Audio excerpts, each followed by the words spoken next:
Quando se fala em Nordeste, o que vem à cabeça? Fortaleza, Salvador, Recife, praia, sol, resorts à beira-mar. É o Nordeste dos cartões postais, vibrante, conectado e presente nas principais rotas do turismo mundial. Mas entre esses gigantes, existe um pequeno trecho que quase passa despercebido, o litoral do Piauí. Você raramente ouve alguém dizer que vai passar as férias lá, mesmo sendo parte do Nordeste, uma das regiões mais cobiçadas do turismo nacional. Apenas 66 quilômetros separam o estado do oceano. É o menor litoral do Brasil e, ao mesmo tempo, um dos mais surpreendentes, porque é justamente nesse canto estreito do mapa que se esconde um dos fenômenos naturais mais raros das Américas, o Delta do Parnaíba, com mais de 70 ilhas em mar aberto, cercado por biodiversidade e muitas promessas não cumpridas. Por que esse pequeno litoral, tão rico em natureza, ficou fora dos grandes investimentos e das rotas do turismo nordestino?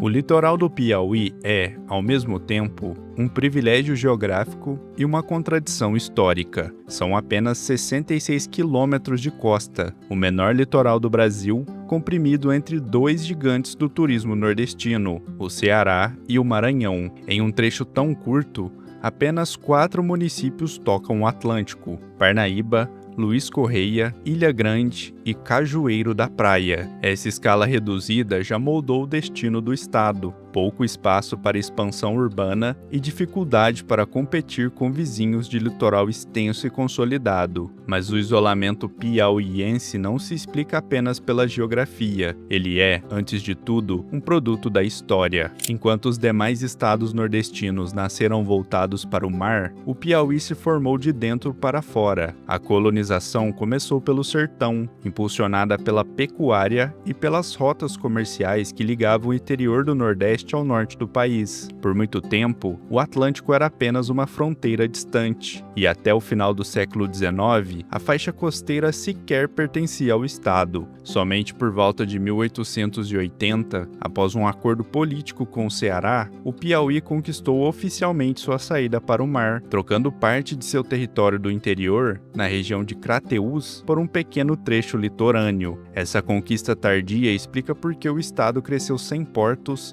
sem navegação e principalmente sem cultura marítima. A ausência de uma capital costeira agravou ainda mais o distanciamento. Teresina, fundada estrategicamente no encontro dos rios Parnaíba e Poti, tornou-se a única capital nordestina longe do mar, a cerca de 320 quilômetros do litoral. Essa distância física se transformou em distância simbólica. Enquanto outras capitais desenvolveram orlas, portos e aeroportos, o litoral piauiense ficou fora das grandes rotas comerciais e turísticas. Sem uma metrópole próxima para impulsionar investimentos, as cidades costeiras permaneceram pequenas, dependentes e invisíveis aos grandes planos nacionais de infraestrutura. No entanto, em meio a esse esquecimento, o Piauí guarda um dos fenômenos naturais mais raros do planeta, o Delta do Parnaíba, o único delta em mar aberto das Américas. Um delta é uma formação rara que acontece quando um rio se divide em vários braços antes de encontrar o mar, criando ilhas, canais e áreas alagadas. Normalmente, os deltas se formam em águas calmas e protegidas, mas o do Parnaíba é diferente. É o único das Américas que deságua diretamente em mar aberto.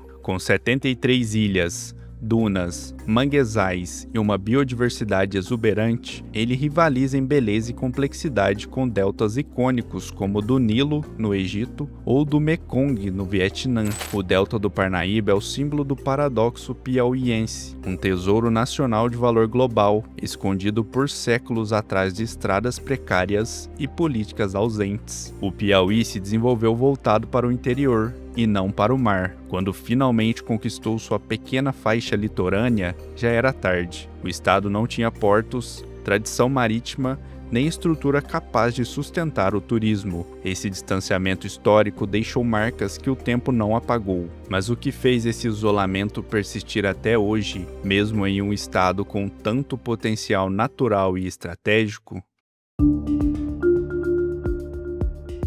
Mesmo depois de conquistar o acesso ao mar, o litoral do Piauí continuou à margem do desenvolvimento nordestino. O isolamento histórico virou um problema estrutural, alimentado por décadas de obras inacabadas, políticas descontinuadas e um mercado turístico que nunca se consolidou. O primeiro obstáculo para o desenvolvimento do litoral sempre foi o acesso por terra. A BR-343, principal ligação entre Teresina e Parnaíba, percorre mais de 300 quilômetros cortando o semiárido até chegar ao mar. Mesmo após duplicações parciais e melhorias recentes, o trajeto ainda é longo, desgastante e mal sinalizado em vários trechos. Para quem vem de fora, essa distância se torna uma barreira natural. O litoral piauiense parece mais longe do que realmente é. Essa dificuldade histórica de mobilidade fez o turismo crescer devagar e manteve as cidades costeiras isoladas do fluxo econômico da capital. Pelo ar, a realidade também foi difícil por muito tempo. Apesar de ter recebido investimentos e um novo terminal, o Aeroporto Internacional de Parnaíba operava com pouquíssimos voos e nenhuma conexão direta com outras capitais nordestinas. Isso isolava ainda mais o litoral do Piauí, que ficava fora dos pacotes turísticos e da malha aérea regional. Mas agora em 2025, esse cenário começou a mudar. Após anos de promessas, foi finalmente inaugurado o primeiro voo direto entre Parnaíba e Fortaleza, operado pela Latam. A nova rota deve atrair mais de 40 mil turistas por ano e pode representar o início de uma integração aérea que o litoral do Piauí sempre esperou. E se pelo ar a conexão começou a acontecer agora, pelo mar a espera foi ainda mais longa. O Porto de Luiz Correia, também conhecido como Porto Piauí, se tornou o símbolo mais claro dessa estagnação. Prometido por décadas, atravessou governos, orçamentos e reinauguração sem nunca funcionar plenamente. Durante anos, o porto representou a frustração de um estado com saída para o mar, mas sem acesso efetivo a ele. Foi usado apenas como vitrine eleitoral, mas agora, em 2025, essa história começou a mudar. O cais foi finalmente concluído e o governo negocia com empresas para receber os primeiros navios cargueiros ainda neste ano. Depois de tanto tempo parado, o porto volta a ser visto como uma chance real de integração entre o Piauí e o Atlântico. Mas o problema real não é só de infraestrutura, é também de planejamento e continuidade. As iniciativas de turismo no litoral piauiense sempre foram pontuais, marcadas por inaugurações grandiosas seguidas de abandono. A orla de Atalaia, por exemplo, chegou a ser reformada com recursos federais, mas deteriorou poucos anos depois por falta de manutenção e gestão municipal efetiva. Gostaria de mostrar para vocês como é que está aqui a nossa orla. Essa aqui é a orla que está aguardando vocês, turistas. Olhem só, quando vocês virem, vocês já vêm preparado, porque aqui, olha só, aqui é o buraco.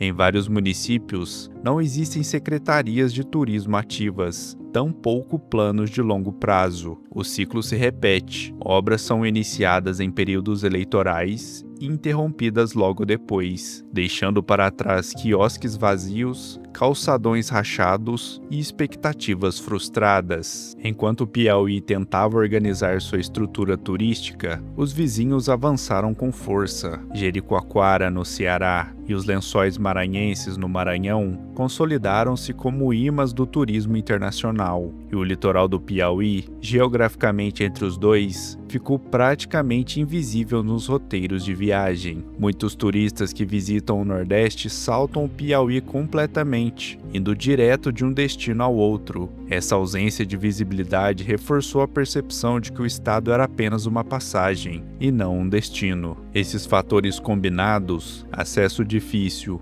políticas descontinuadas, ofuscamento regional e baixo investimento privado, criaram um ciclo vicioso. O litoral do Piauí permaneceu preso à própria inércia, esperando que grandes obras mudassem seu destino. Mas, no fundo, o que faltou nunca foi apenas concreto ou asfalto. Faltou continuidade, planejamento e visão de futuro. No entanto, depois de tantas décadas à margem, o litoral do Piauí começa aos poucos a dar sinais de mudança. Será que o despertar finalmente começou?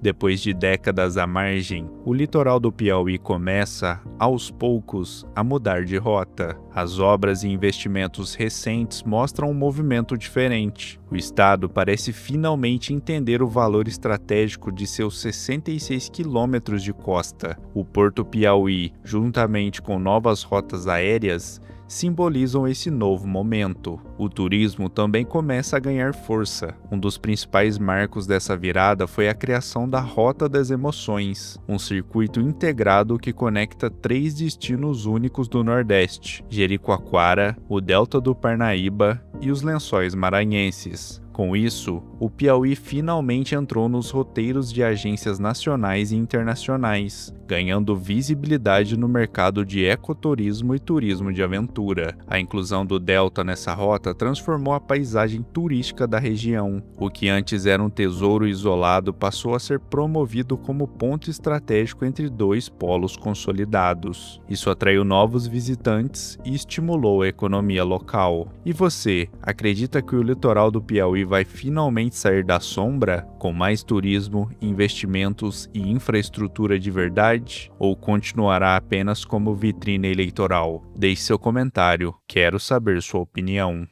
Se você se interessou por esse vídeo, talvez nem perceba, mas acabou de ver uma estrutura usada por quem vive de YouTube, não só como criador, mas como negócio. Existe um jeito de transformar vídeos em fonte de renda, mesmo sem aparecer e sem depender de sorte. Esse método é apresentado no que chamamos de engajamento invisível. Se você quer entender melhor, confere uma aula grátis que está no primeiro link da descrição ou escaneie o QR Code que está na sua tela, antes que essa aula saia do ar. E se você quer entender o paradoxo do estado do Piauí, clique no vídeo que está aparecendo na sua tela. Te espero lá. Um abraço.